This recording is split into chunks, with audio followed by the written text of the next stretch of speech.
नमस्कार, श्री स्वामी समर्थ. तर हे बघा, मी देऊळगावला आले आमच्या गुरुस्थानी. तर मठामध्ये बघा बाहेर कसा सगळा मंडप वगैरे टाकला आहे. आणि म्हणजे जेवढी शिष्यमंडळी आहे ना, त्याच्यासोबतच देऊळगाव राजाचे बाहेरचे पण खूप लोक येतात. मग त्यांना बसण्या उठण्याची व्यवस्था. आता ही बघा, ही पालखी. तर ही पालखी संध्याकाळी 4:30 वाजता निघत असते शिवरात्रीच्या दिवशी. आणि ह्या मागचा जो भाग आहे गुरु महाराजांचा, इथं छोटीशी अशी गोशाळा केलेली आहे त्यांनी. गाई वगैरे ठेवलेल्या आहेत त्यांचे. बघा हे वासरं आहेत.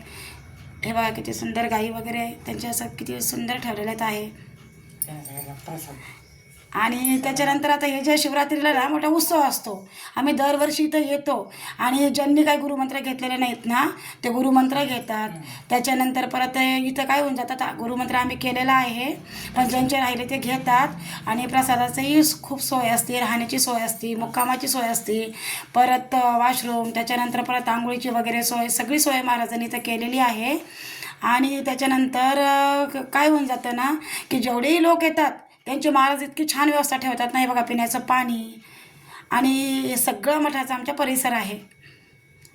हे पूर्ण शिष्यमंडळी यावर्षी म्हणजे दरवर्षी शिवरात्रीला इथं यावंच लागतं. हे बघा इतके मोठे बेसिंग आहेत हात वगैरे धुवायला.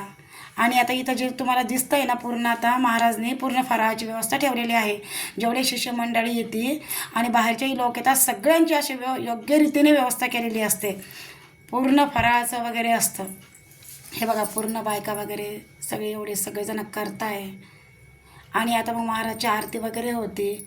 त्याच्यानंतर सगळं काही त्यांचा कार्यक्रम आटपून मग हे व्यवस्था.